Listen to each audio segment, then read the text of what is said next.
As Russian troops prepared to celebrate Military Transportation Day, they had no idea of the horrors waiting for them. Hidden away in trucks, Ukrainian quadcopter drones lay in wait. The order was given. Those drones rose from their containers and flew to their targets, 4 key airbases inside Russia. The result? Around 40 of Russia's strategic bombers are in ruins thanks to a brilliant covert assault. Ukraine is calling it Operation Spiderweb. Here we explain how the country's massive Operation Spiderweb drone assault unfolded 18 months ago.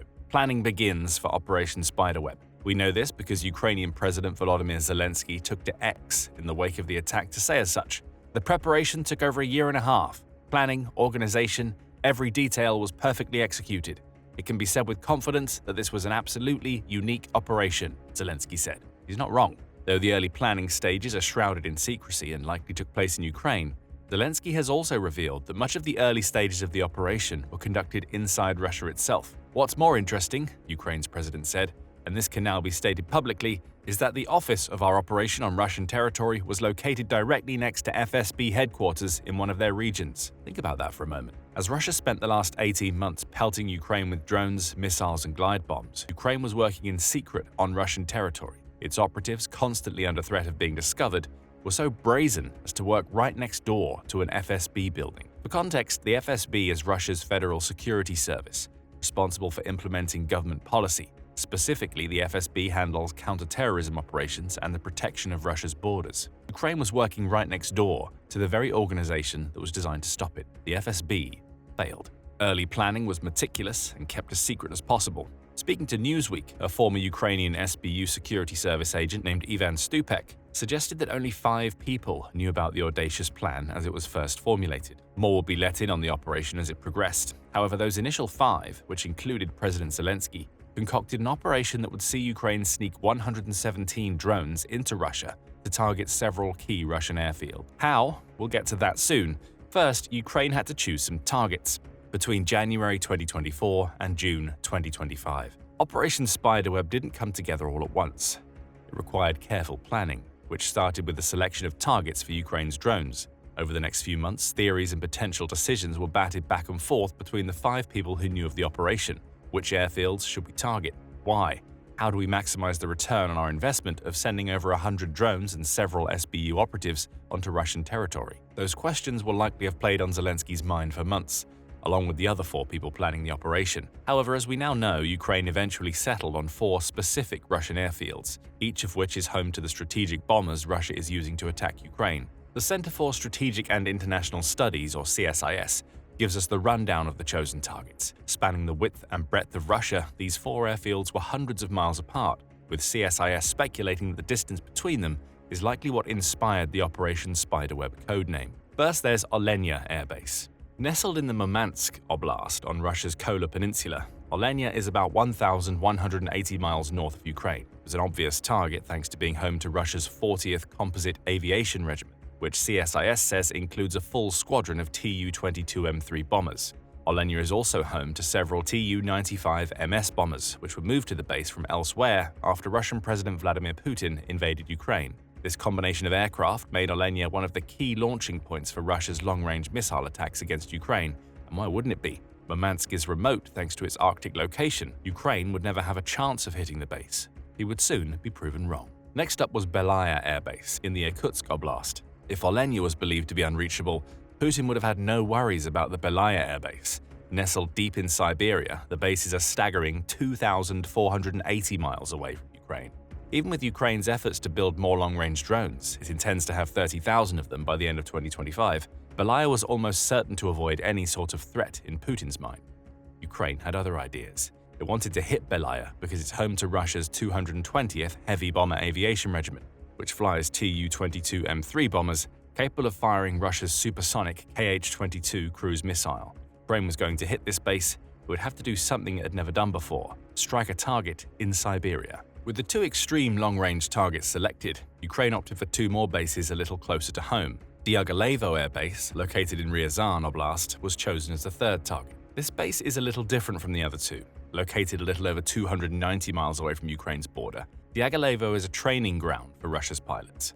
Putin sends his flyers to the base for combat training and all of the strategic bombers Russia uses, including the previously mentioned Tu-95 and Tu-22M3, along with the Tu-160. But Diaghilevo serves another purpose. It's also home to a massive aircraft repair facility that focuses on the very 3 Russian bombers we just mentioned. That combination with its role as a training facility made Diaghilevo a clear target for Ukraine. It could destroy Russia's pilot training pipeline and decimate the maintenance operation Russia uses to fix the very aircraft Ukraine would target elsewhere as part of Operation Spiderweb.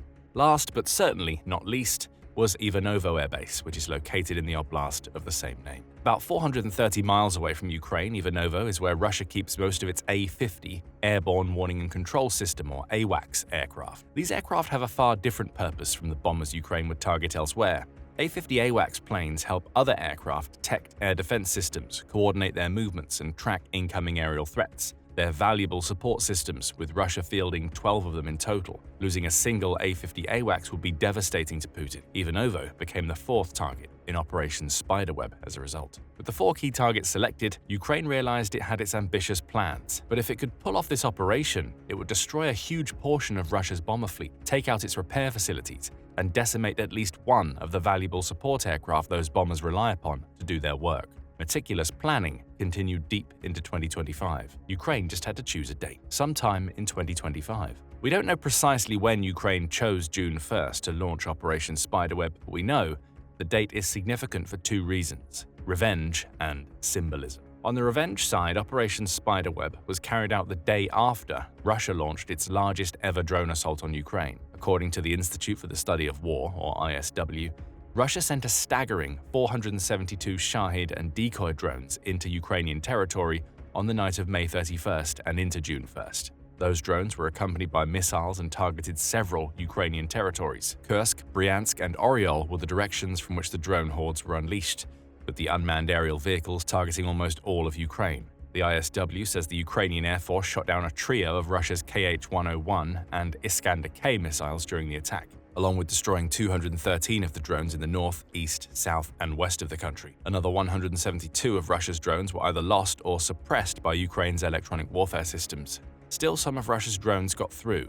Kharkiv, Odessa, Kyiv, and Dnipropetrovsk were all struck, with Russia's attacks damaging both civilian and military infrastructure. So it's possible that revenge was on the collective Ukrainian mind when the decision was made to launch Operation Spiderweb. But there's another reason that Ukraine chose June 1st. It's Russia's Military Transport Aviation Day. Top War says that this day is a professional holiday designed for those in the Russian military who ensure the strategic mobility of the country's armed forces. It's the same date that Russia's first transport aviation unit was created as part of the Leningrad Military District, and it celebrates those who fly some of Russia's most high-tech transport planes. Perhaps a little symbolism was on Ukraine's mind. None of the transport planes or pilots celebrated during this day were targeted in Operation Spiderweb. Still, we can't escape the symbolism of Ukraine choosing to destroy a large portion of Russia's aerial force on a day designed to celebrate the very people who make the operation of that force possible. A little poetic justice, mixed with revenge, perhaps. Regardless, June 1st was the date chosen for Operation Spiderweb. In truth, Ukraine had been ready to go for months before it gave the okay to start the operation.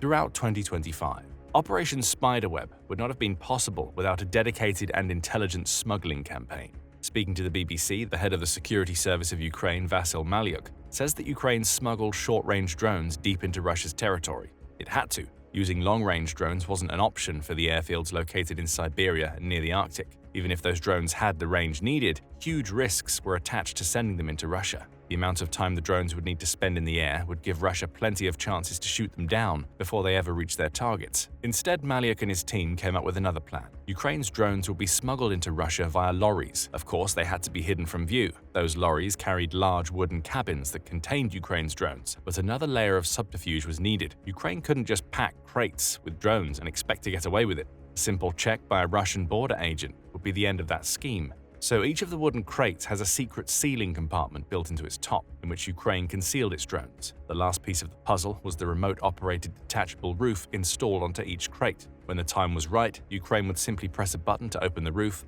allowing its drones to fly. UK-based drone expert Dr. Steve Wright spoke to the BBC about the specific drones used. All were simple quadcopters carrying relatively heavy payloads, he said. That's remarkable in its own right. Copters aren't fast drones, and they're certainly not capable of traveling over long ranges. Wright says that Ukraine would need to get the drones close to their targets and then command them remotely.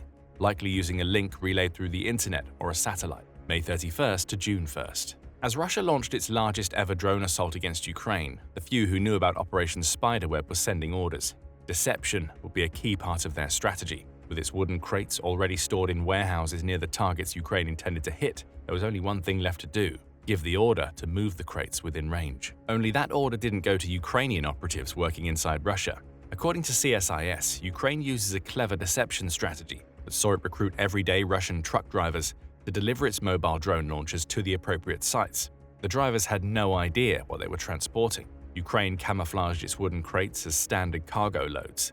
CSIS says that the Russian drivers each received instructions to arrive at their intended locations at specific times and to park at precise locations within the vicinity of the 4 targeted Russian airfields. Those locations included isolated roadside areas and even fuel stations, says CSIS. The Russian drivers waited for further instructions. They had no idea what was about to emerge from the beds of their trucks, days before Operation Spiderweb. We'll step back inside the Operation Spiderweb chronology for a moment to cover the Ukrainian operatives working inside Russia before the attack was unleashed. We don't know much about them, other than that they were likely responsible for initially transporting Ukraine's drones over the border and to the warehouses where they were stored before Ukraine began its deception using Russian drivers. But we do know one thing: none of those Ukrainian operatives were inside Russia when Operation Spiderweb began. That's according to Zelensky himself, who posted on X on the evening of June 1st to say, "Our people operated across several Russian regions in 3 different time zones, and the people who assisted us were withdrawn from Russian territory before the operation. They are now safe." The day of June 1st. Close to 4 airbases spread across Russia, trucks lay in wait containing Russian drivers waiting for orders. Ukraine's designated times, we don't know precisely when the orders were given, the roofs of the wooden cabins those trucks were hauling open. Ukraine used remote controls to open the roofs, with the trucks having been carefully positioned so that the drones about to emerge from them could bypass Russia's layered air defense systems, CSIS says. Those air defenses didn't stand a chance. Ukraine's drones were already well beyond the Pantsir and S-300 units Russia relies on before those units even knew the drones were coming. In total, 117 drones emerged from the trucks, quickly buzzing their way toward their airfield targets to track down any aircraft they could strike. The assault was fast and devastating. By the end, more than 40 Russian aircraft were struck, with Ukraine announcing on its military telegram channel that the attack took out 34% of Russia's strategic cruise missile delivery platforms. By the end of the assault, Russia had lost about $7 billion worth of its most valuable aerial assets. Tu-95, Tu-22M3, Tu-160, and at least one of Russia's $350 million A-50 AWACS were among the destroyed aircraft. As for the trucks, each exploded once it had delivered its drone payload. Ukraine triggered self-destruction mechanisms to render the trucks inoperable. Footage emerging from the day and shared by The Guardian showcases what Ukraine managed to achieve. One clip seems to show the view from what may be a reconnaissance drone. We see a Ukrainian drone make contact with a Russian aircraft, causing an explosion followed by smoke searing into the skies. The view then widens to show at least 3 aircraft in flames thanks to the drone assault. Other footage, also shared by The Guardian, shows Ukraine's drones rising out of truck beds before they hurtle toward their targets. The outlet also shares a picture provided by the Ukrainian security service of the crates used in Operation Spiderweb. With their roofs removed, we see quadcopter drones packed into the crates in a 3x3 formation. It makes 9 drones per crate, suggesting that Ukraine managed to deceive Russian drivers into transporting around 20 crates to airfields around Russia. The evening of June 1st. Confusion reigned in the aftermath of Operation Spiderweb. Questions were asked about what, if anything, the US knew about Ukraine's brilliant and complex attack. CBS News reported that the White House refused to comment on Ukraine's strike, though an anonymous administration source told the outlet the US wasn't aware that Operation Spiderweb was coming. Russia, for its part, was furious. The War Zone shared the majority of the Russian Defense Ministry's statement in the wake of Ukraine's attack. Today, the Kyiv regime carried out a terrorist attack using FPV first-person view drones against airfields in Murmansk, Irkutsk, Ivanovo, Ryazan, and Amur regions, it said. As is so often the case, Russia tried to claim that Operation Spiderweb wasn't as successful as it appeared to be. At military airfields in Ivanovo, Ryazan, and Amur regions, all terrorist attacks were repelled. In the Murmansk and Irkutsk regions, as a result of the launch of FPV drones from territory located in the immediate vicinity of the airfields, several units of aircraft caught fire. Again, we see Russia attempting to minimize Ukraine's achievements. Russia also claims that the fires have been extinguished, though that doesn't really matter. What does matter is that the aircraft struck by Ukraine's drones are no longer operational, and Russia lost a third of its cruise missile strike capability in one day. By the way, many of those cruise missiles are capable of carrying nuclear warheads. Operation Spiderweb ended up severely hurting Russia's ability to hurl nuclear threats at Ukraine. June 2nd. Following the attack, two things happened. Analysis was published by CSIS explaining how Ukraine controlled its drones, and delegates from Ukraine and Russia met in Turkey for a round of face-to-face talks. CSIS reports that Ukraine used Russian 4G and LTE mobile telecommunications networks to control its FPV drones. Those networks offered the bandwidth Ukraine needed to support real-time video and send command inputs over massive distances. However, CSIS also notes that Ukraine's quadcopters use the ArduPilot system. An open-source autopilot framework, ArduPilot, enabled Ukraine to program target coordinates, fail-safe routines, and advanced flight stabilization routines into their drones. What we see here is a hybrid approach. Artificial intelligence supported by Ukrainian operatives using Russia's own telecommunications networks to conduct Operation Spiderweb. As for the meeting in Turkey, that still went ahead. According to Newsweek, Ukraine entered those negotiations from a position of strength following Operation Spiderweb, though talks are naturally slow. What we do know is that the first day of negotiations led to Ukrainian Defense Minister Rustem Umerov announcing an all-for-all exchange between Ukraine and Russia. The two countries will repatriate the bodies of 6,000 soldiers, along with exchanging seriously ill, wounded, and young prisoners of war with one another. We also know that Ukraine has been handed Russia's memorandum for a ceasefire proposal. Russian chief negotiator Vladimir Medinsky says contains a suggestion to pause fighting for 2 to 3 days on some parts of the front line. Whether that pause will happen is up for debate. But right now, Russia is reeling from the loss of some of its most valuable aerial assets. Operation Spiderweb was a huge success for Ukraine, showcasing once again that Putin's enemy is capable of innovation and tactical genius far beyond what Putin himself can achieve. If you enjoyed this rundown of the events of Operation Spiderweb, remember to subscribe to The Military Show as your source of up-to-date news in the Ukraine war and beyond. Also, check out our initial report on Ukraine sending truckloads of drones into Russia.